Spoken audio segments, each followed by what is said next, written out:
ต้นไม้ต้นนี้ก็ถือว่าหลายร้อยปีทางผสมต้นโพต้นนี้ก็ได้นี่แต่ว่ามีคนที่ว่ามาขอโซกขอใส่ก็ถึกหลายคนพี่น้องมื้อนี้ก็คนหลายพอสมควรเพิ่นเฮ็ดตะฟังเจือนนี่เพิ่นกำลังขอเลขอยู่บริเวณวัดก็อยู่ในนี่จะน้อยเบาแปลงสิพาเข้าไปในวัดเพิ่นมีงานเนาะมีการมีงานแต่ว่าคนก็หลายคนก็มาหลายอันนี้คือเดินทาดเมืองเก่า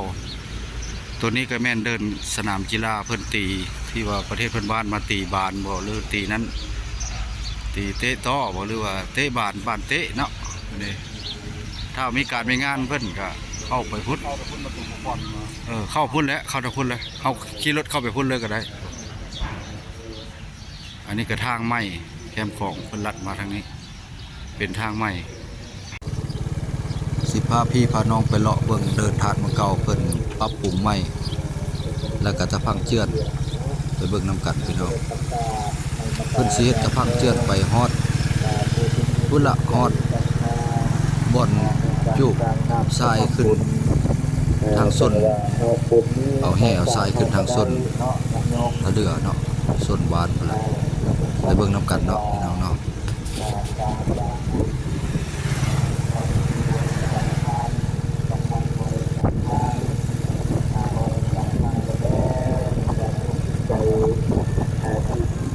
ที่เต็มไปด้วยความยินดียินดีเป็นคนที่ทำไปแล้วแต่ก็คิดสบายใจนะ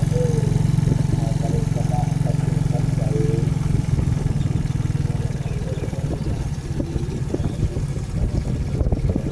เข้าได้บ่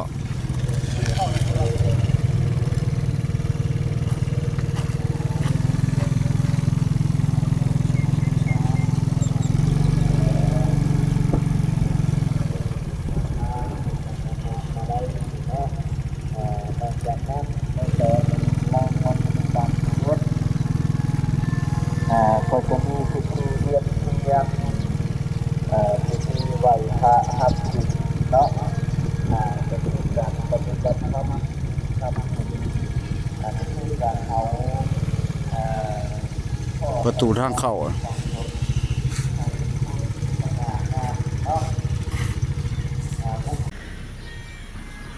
โอ้ดอกไม้อันนี้ ดอกอันอยู่หน้าผาเพิ่นมาปลูกงามเนาะดอกไม้เพิ่นเอาเข้ามาปลูกใส่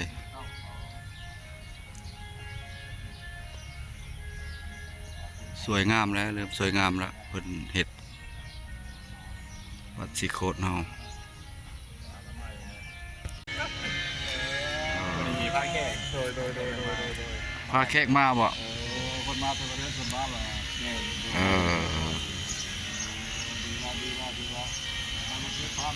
เพิ่นบ่ได้ไปแว่ภาพอันนั้นบ่ไปแว่เนาะแต่มาทำฝรั่งแล้วก็ทำหมายเชื่อมแล้วก็มาทางนี้นะเป็นอะไรกันตัวเล็กเดินเนี่ยเป็นเรื่องอยู่แล้วปกติเดินอยู่ได้ก็มีที่ตามด้วยอยู่ได้อ้อยเยอะเอาฝาก FC นำเนื้อฝาก FC นำถ้าว่าเห็นคลิปนี้ใครอยากได้รถตู้อย่างที่ว่ามานำเที่ยวอยู่โอเคมันต่อได้บ่เป็นหยังให้เพิ่นทักมาเนาะโดยเมื่อวานนี้ก็ไปอันนี้ให้โอ้เริ่มสำเร็จแล้วตะพังเจือนเมืองเก่าอยากแดดเนาะกำลังแดดส่องเนาะ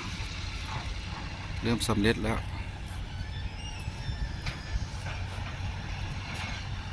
ภาคนั่นก็เป็นภาคนครพนมภาคที่1ภาคที่2โอ้มีภาค2ภาค3ลงอีกเนาะ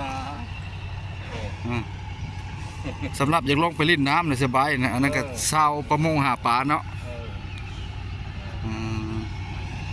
ไปจังได้ท่าได้หน่อยท่าแล้วมันข่าวโบราณไปลงไปลุ่มผมลงไปลุ่มเขาปิ้นแดดมาได้เนี่ยลองเบิ่งแดดมันบริมดง่ายเลยมันง่ายได้แดดเลย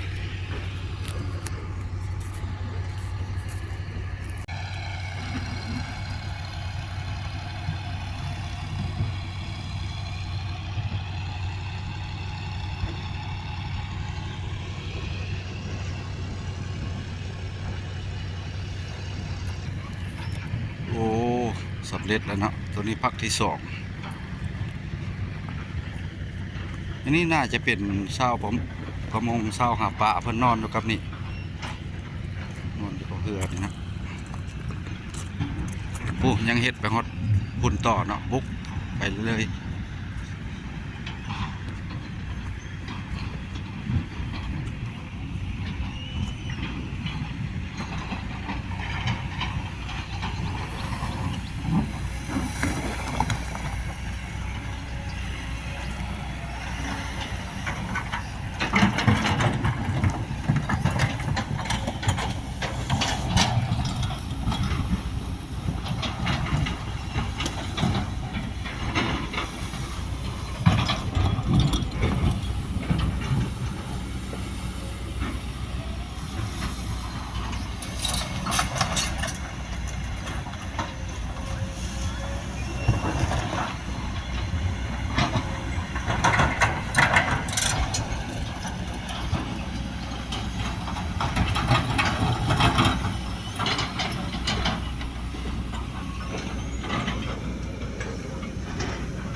ท่านหนึ่งเก้า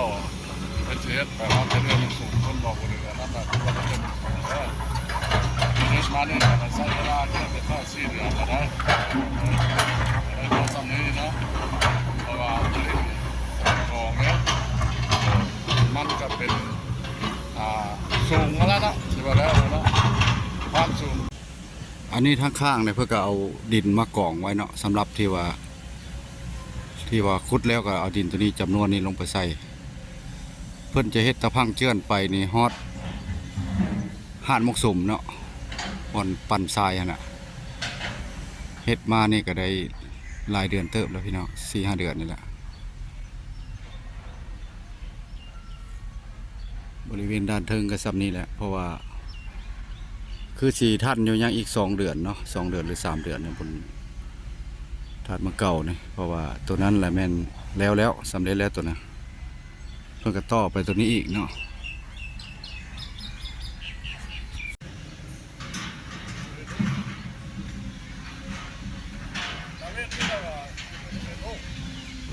ฮ้อนเลยเนาะยามแดด ยามแดดฮ้อนแดดส่องจนค่ำพอแล้วนี่ทางออกไปทางทะเดือเส้นนี่